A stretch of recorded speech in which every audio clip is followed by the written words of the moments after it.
right, I think we'll go ahead and get started here. So first off, again, this is Brandon Van Cleve, Vice President here at Pineco Consulting. We have Yanis joining us with Sophos, and I'll introduce him here in a few slides. So first off, just want to introduce, if this is your first webinar you've been on with us, we do these periodically through the year. I think we did about 10 webinars last year.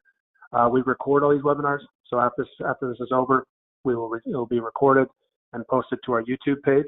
So if you want to send this to someone, or you have to duck out or miss something or want to review anything, it'll be recorded and should be up within the next 48 hours. So make sure to check that out. And with all of our webinars, so typically we like to start the year. We did the same topic in 2018, just talking about the threat landscape, and a lot of times we get very deep into particular solutions and particular types of topics.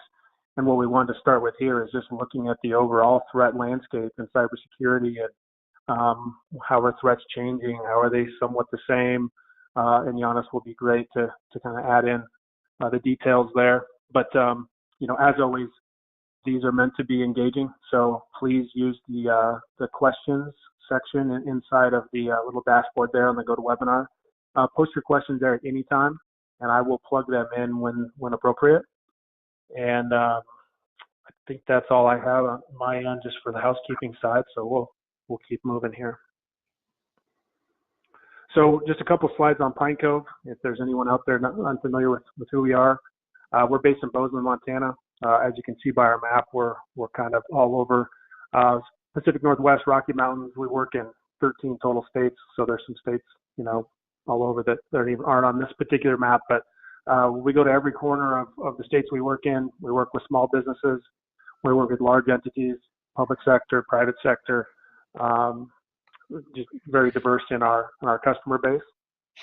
I serve on the National Cybersecurity Council with Sophos. I'm on their advisory council with their solutions, so I get to know and provide feedback on the latest and greatest and how it's affecting our customers and bringing that back to our customers.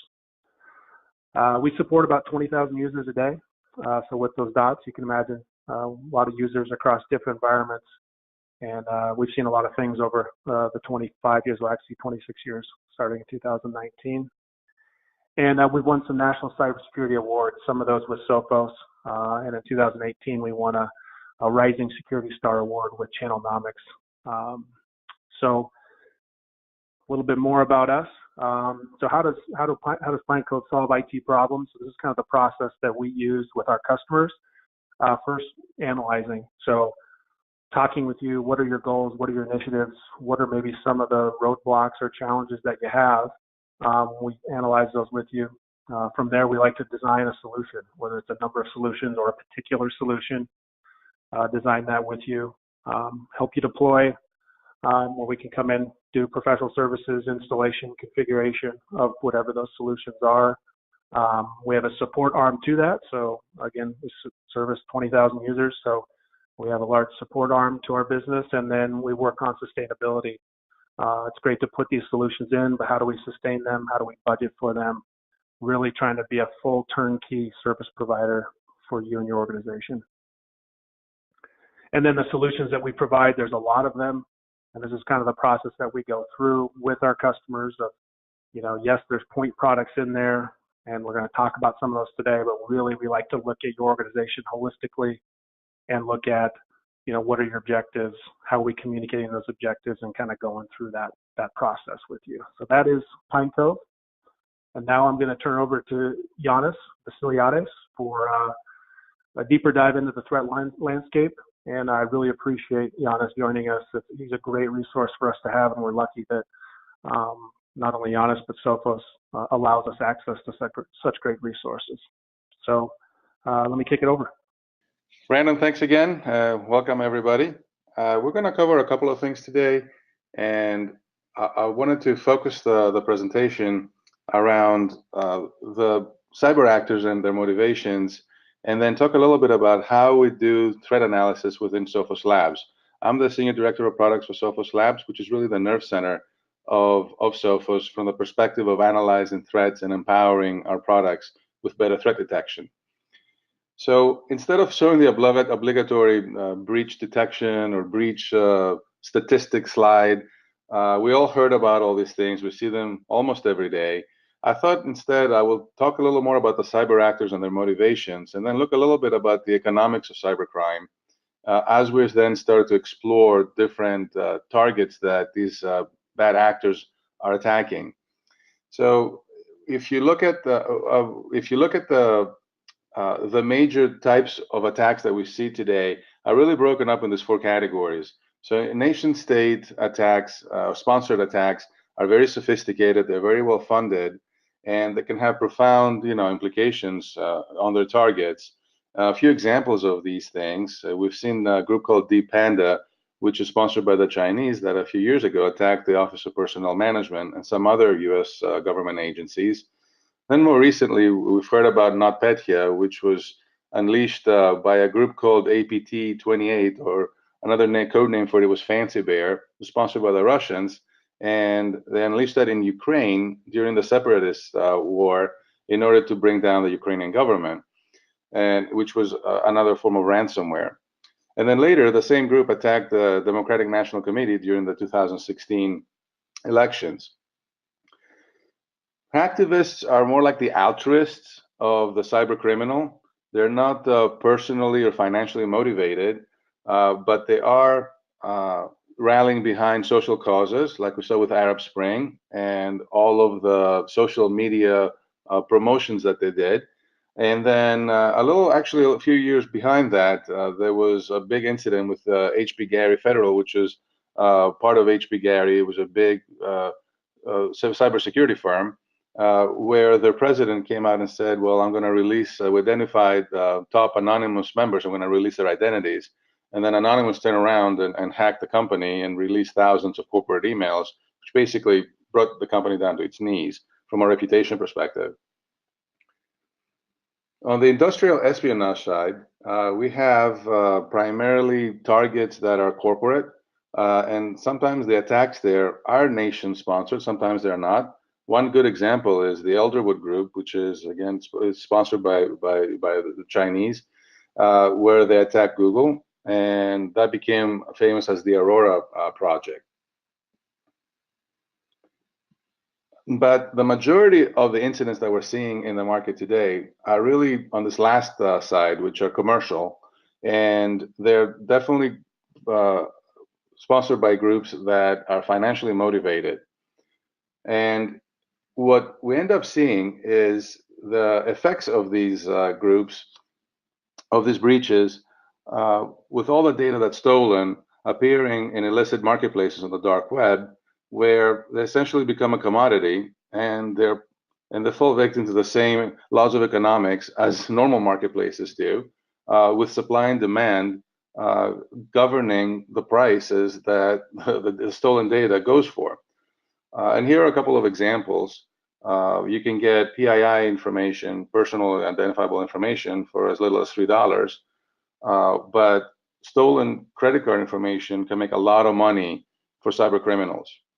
On the right-hand side, there was a report that came out last fall that kind of looked at the salaries, quote unquote, if you will, of what cyber criminals make, and they're structured very similarly to legit organizations with different levels of responsibilities and roles, and even management level roles. So at the top, you have what you call these platform managers, who are responsible for big, even global campaigns at times, and they're the ones that actually earn a lot of money based on the success of their cyber attacks, all the way down to low earners, where they can make money just by participating and building modules for ransomware or other types of malware.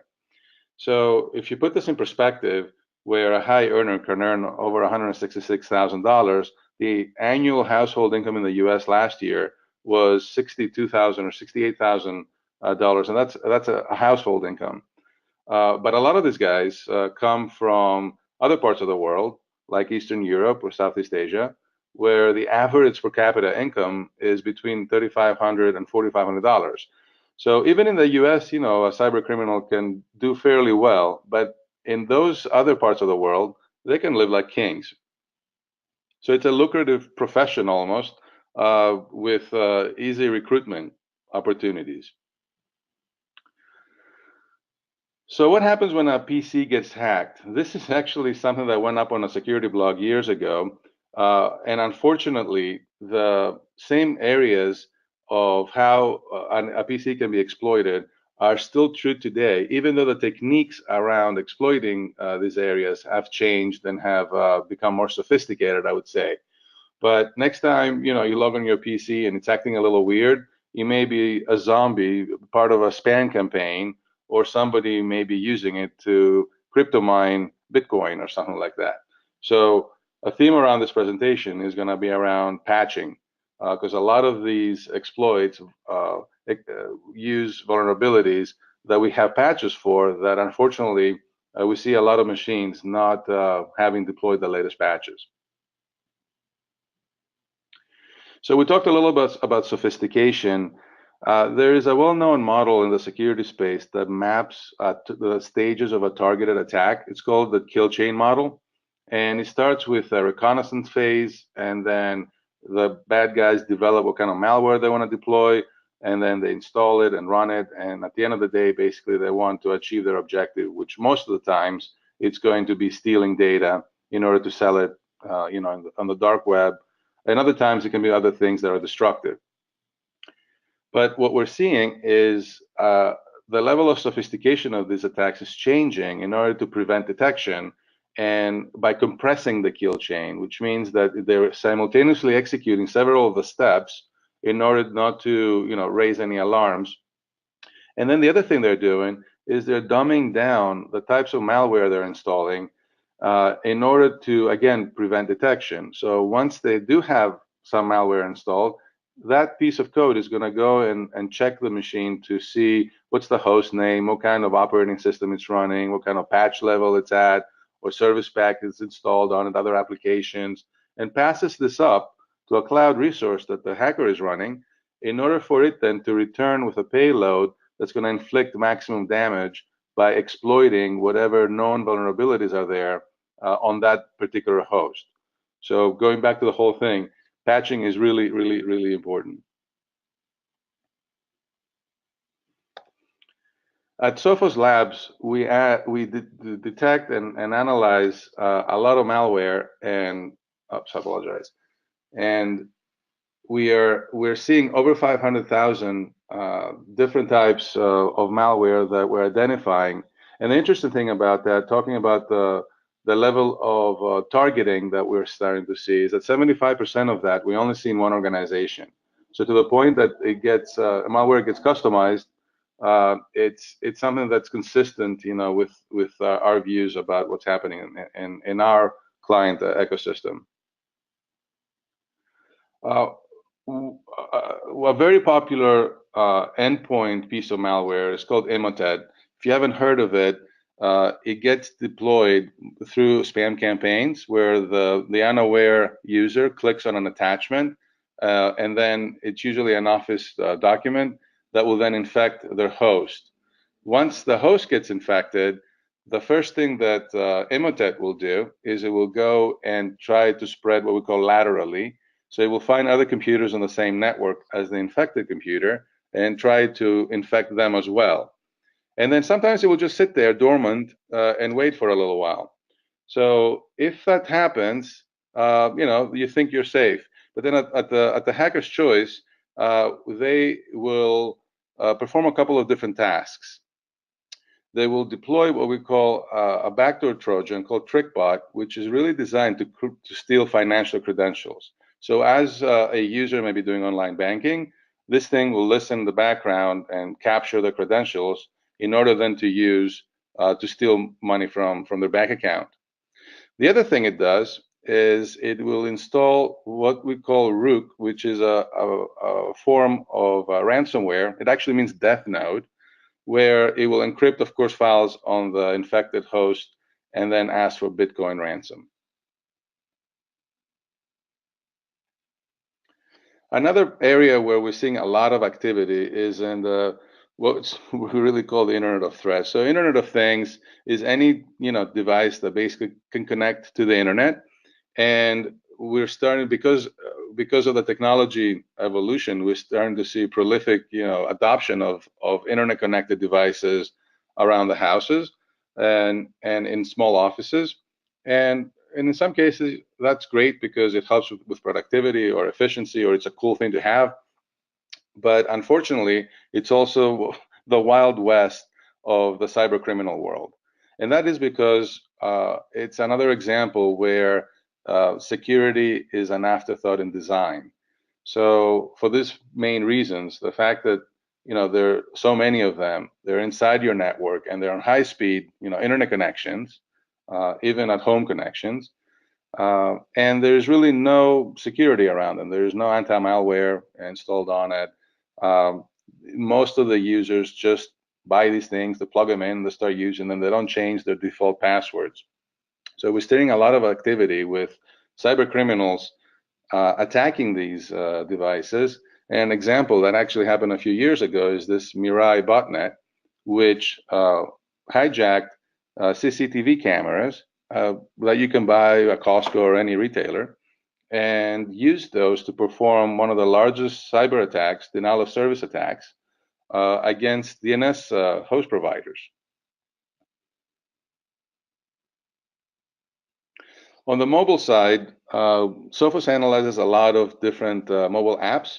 The majority of the unwanted apps and malware apps that we are identifying are on the Android platform, just because it's so much more open. And we're seeing a staggering growth in the number of these. Now, to kind of qualify the numbers, if you go to Google Play, you're going to see about 2.1 million apps. And Google does a fair job of policing their app store and bringing down potentially malware apps. In fact, last year they brought down over 700,000 apps because they didn't comply to policy. But because the platform is so open, there are a lot of other places that you can download apps, Android apps, and of course those are not governed by any policy. So users become more vulnerable to infection because of this reason. Also, I wanted to touch a little bit about this concept of crypto mining and crypto jacking. So just to define the terms, crypto mining is the act of mining for cryptocurrency like Bitcoin or Monero or Ethereum. Crypto jacking, however, it's stealing resources to do crypto mining. So we see two main types of crypto jacking.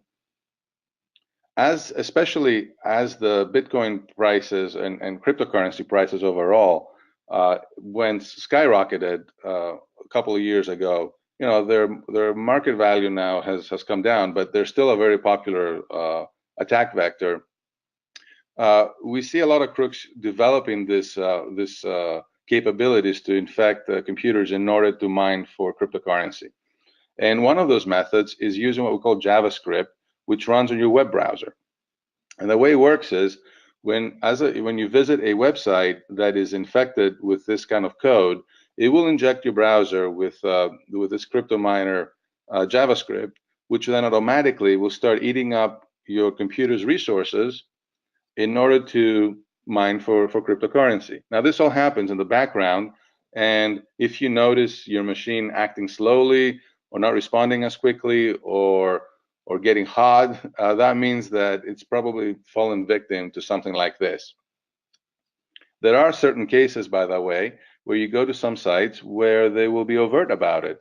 And for example, a lot of websites make money by serving up ads. So if you have an ad blocker, they in turn can say, well, you either turn your ad blocker off or accept the fact that we're going to use your computer to mine for cryptocurrency while you're on our site. So it becomes not just it becomes an ethical question around, well, do I want to do this? This doesn't seem to be something that's right. The other side of it is actual malware that gets installed on your endpoint through a variety of different means. And once it's there, once the device gets infected, the code is going to again do what most malware does, and it's going to try to propagate to other devices that are on the same network as the one that was infected. But at the same time, it's also going to try to remove other mining software that may already have been installed on that device. So they're very territorial when it comes to this. And then depending on the flavor of this, it can install other bad code that could execute at other times in order to inflict other kind of damage on the machine. But for the most part, its main purpose is, unlike ransomware, which of course it's in your face and it wants you to pay to the ransom. These things want to try to hide and not in order to run for as long as possible without alerting the user that something is wrong. The effect of this in a mass scale or in an office environment where all the devices are infected is going to be a rise in your electricity bill, because it's going to be using your computer's resources at all times, 24 hours by 7, and you may not be aware for it until you get your next energy bill. So overall, key trends that we're expecting to see. Unfortunately, you see a lot of things going up and to the right, and that's kind of the nature of the market. It's always a cat and mouse game between the bad guys finding new ways to circumvent security solutions, and then the security industry responding to that and coming up with new ways to defend. But we're expecting to see cybercrime evolving and becoming more sophisticated and more targeted. And instead of installing large amounts of code, it's going to install very targeted code that then can get customized by connecting to a cloud resource that's going to optimize it for its host. It's also going to use what we call, it's going to use commonly available tools that are used for legitimate processes on the computer. It's going to call living off the land, which means that it's harder to detect because those processes are used by all legit applications. And you will use those processes to find out more information about the computer in order to identify vulnerabilities it can exploit. We're going to see a lot of malware that's going to evolve from being fileless. So a lot of attacks happen using executable files, and we're going to see a lot of things just running in memory. Ransomware is going to evolve from just infecting and locking down files to also locking down accounts or locking down processes in order to extract ransom. One good area that we're expecting a decline is around what we call business email compromise attacks, which is an impersonation attack where the attacker will pretend to be a high-level exec in order to trick their target to either providing information, secret information, or getting them to do something on behalf of the attacker. Another popular method that we're expecting to see an increase in is when a criminal identifies a target, they're going to understand who the partners are, and they're going to try to find the partner with the least amount of security, try to infect them, and then somehow find their way into the client, their main target's organization. This is actually similar to how years ago Target was breached. As the millennials grow, we're expecting to see more types of attacks being proliferated through social media. And the infrastructure of attacks is going to move to the cloud in this concept I was describing before, with being a platform, which is going to be responsible for managing the health, if you will, of malware that's been deployed at different targets, and ensuring that that malware can talk back to it and also pass it down information to perform particular types of tasks. Those are the things that are becoming more sophisticated. And then finally, we're starting to see an increased number of Android malware, and we're also seeing an increase in Mac type of malware and exploits. Now, that doesn't mean Windows exploits are going to go down. But these are kind of like the main core trends that we're expecting to see over the next couple of years.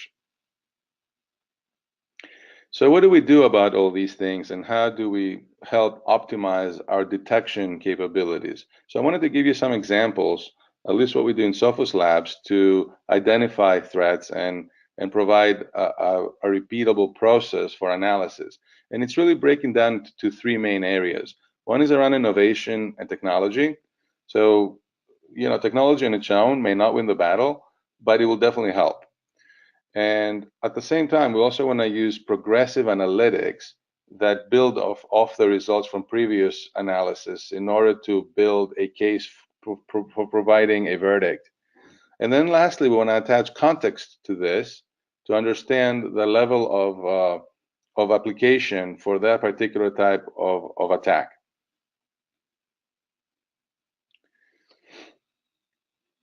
So we're talking about technology, and I'm sure you've heard the term artificial intelligence as it relates to security. People talk about deep learning or machine learning or neural networks, and a lot of vendors use these terms sometimes interchangeably.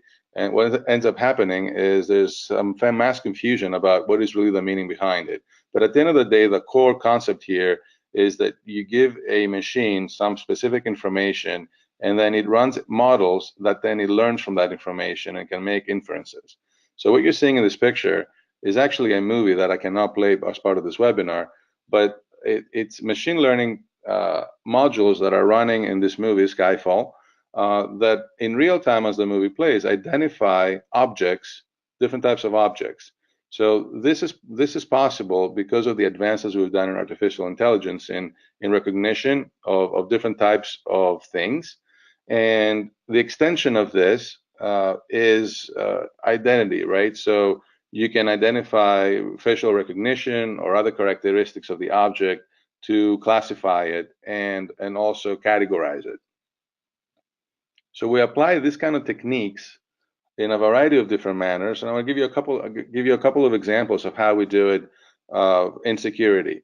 So if you think about social engineering and how people are trying to trick users to offering information or performing tasks, here's an example email, which is coming from John, who is an executive, and it's sent to Bill, who is a person in finance that works for John. And the attacker here is impersonating John, hoping that he can get Bill to wire money basically to an account number under the pretext of a big investment that they're supposed to get. So if you're running a machine learning model that is designed to understand sentiment, that is designed to pick up certain particular characteristics in the language of how the email is written, you can flag it as potentially malicious. So once that happens, then you can compare it to other types of emails that you know that are good or bad in order to discern the probability of that particular email being indeed malicious. So some of the things that it looks for is urgent tone, like it says immediate, or it says your timeliness is going to be appreciated. It discusses financial matters. The stylistic features suggest that it's impersonation, and then of course the comparison between this kind of characteristics and being seen in good and bad emails. Another example is what we call clustering analysis, which is used in threat hunting in order to maximize the efficiency of security analysts as they have to review different types of suspicious threat objects. So in this case, it's a bunch of thousands actually of emails that we run through this analytics model in order to cluster them based on their similarity. And their similarity is not just text string matching, it's also these other characteristics that I described. So once you have these clusters, you can assign the theme of a cluster to be analyzed by a particular analyst. And the graph on the right is designed to show the, I apologize, I'm in a hotel room and they're doing a fire drill. On the right-hand side, we show a graph which kind of displays the efficacy of analyst time by using these techniques. So all these things are happening in the background, and the actual end user is just gaining the benefit of this type of analysis. So as we're looking at the potential context part of this, we have the ability to do what we call detection based on visual cues. And these are defining characteristics that we want to be able to track as we perform the analysis, progressive analysis stages. So it goes from a range of bad to all the way to something that we know is safe. And some examples of these things are does the item or the behavior look bad? Like, for example, is this email coming from some sender that has never communicated with the receiver before? Is the item packed? Is it obfuscated, which means is it encrypted? Do we sense that there's a fake identity? So all these things doesn't necessarily convict an item, but it is something that we look for to match as part of this analysis process. What you're seeing here is an example of an analysis, a snippet from actually one of our internal tools that we use for analysis. And in this case, we analyzed an executable file, and we were trying to pick up certain characteristics that we know is found in a lot of malware. And as you're seeing, they're kind of categorized here. Like, for example, the file has not been signed, it has an unknown packer, it has a tiny code section, it calls a cryptographic library, or it tries to inspect other processes. So in this kind of scenario, what we're doing is we're inspecting for that kind of behavior, and then it becomes additive. If we see multiple of these things present, of course, a suspicion level of the file is raised. And then again, what we do is categorize this against known good and known bad files that exhibit the similar characteristics. So this becomes then another part of the analysis process that we keep track of in order for us to derive what we call a final verdict. The next piece to this is the level of context that you want to associate with a particular threat object. And the example here of a dark alley or a playground or a park where children are playing as an analogy to say what may be risky and what may be safe is another overlay on the process. So email attachments, for example, on their own are not necessarily risky, but in the case of coming from a spam attack, of course, they could be malicious. In the case, like I described before, with Emotet being one of the very popular malware distributed that way. Downloads from untrusted sites, activity at nighttime. So this is more of a behavior, user behavior change. Temporary file locations where you're seeing executions happen from, all the way to the trusted side where you know, hey, this is a valid certificate, it's a known software, it's a trusted installer, things like that.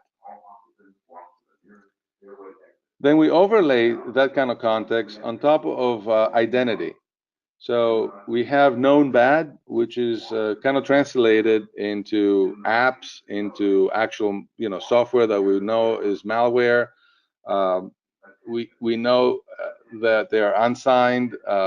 The characteristics that then, as you move to the right, we go into an unknown category where that would be an example of zero-day attacks where we have not experienced that type of artifact before.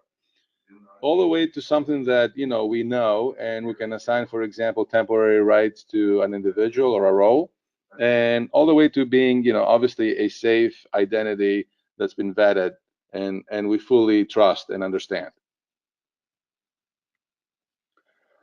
So the way we make decisions is combining all these items together using the power of machine learning models, other types of threat detections, context, and environmental conditions in order to derive what could be potentially a verdict that's going to be good, or we're going to convict that particular item. So in this case, we have a dark alley, we see somebody holding a gun.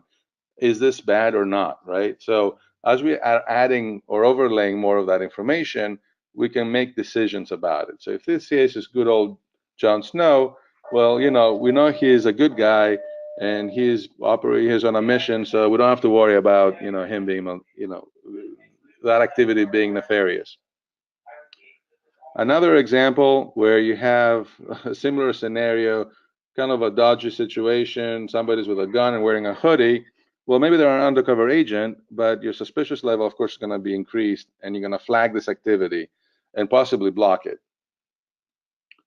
On the other side, when you're monitoring, your known trusted assets, and you start seeing an unknown variable being introduced into those assets, it's also another area that needs to be managed and monitored, because again, that's something that, of course, you would want to flag and investigate further.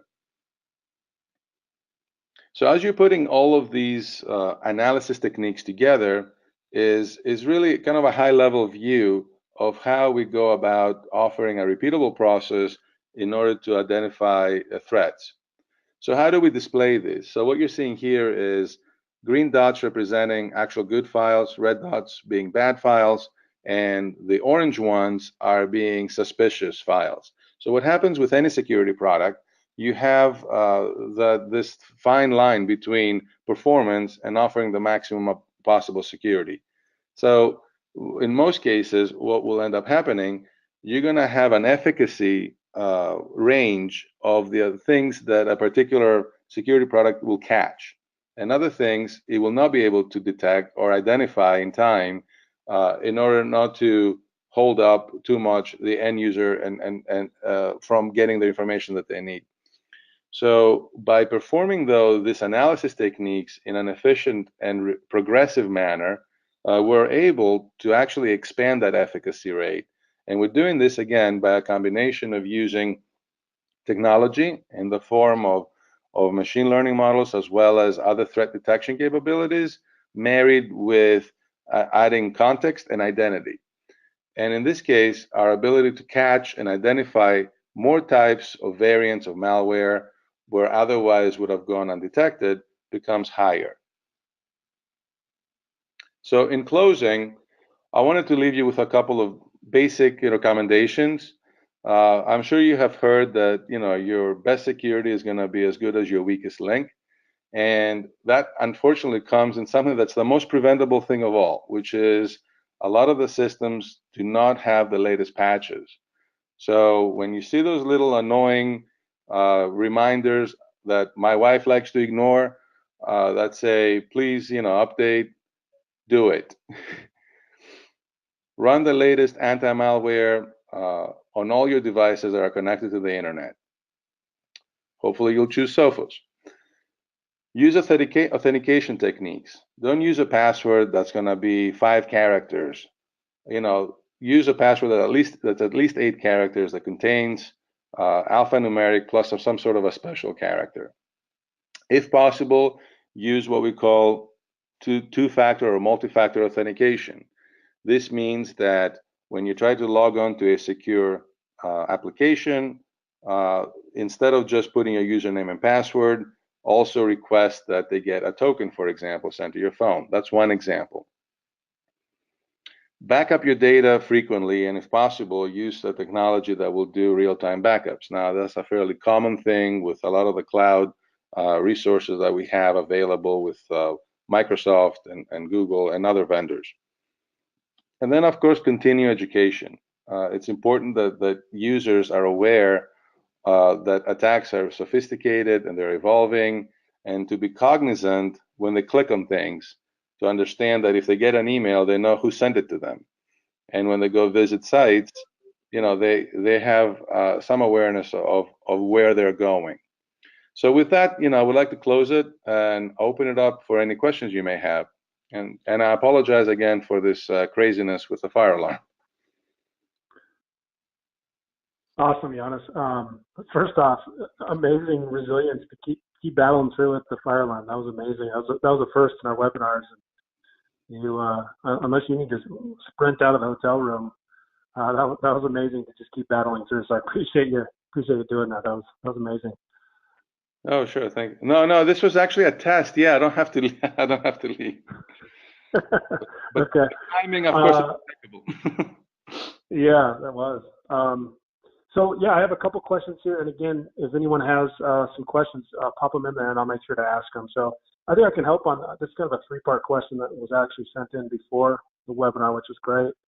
And I think I can probably kind of help with Pineco's perspective on this, and Yanis, you can add in. But the question is, what is the minimum you should have for cybersecurity?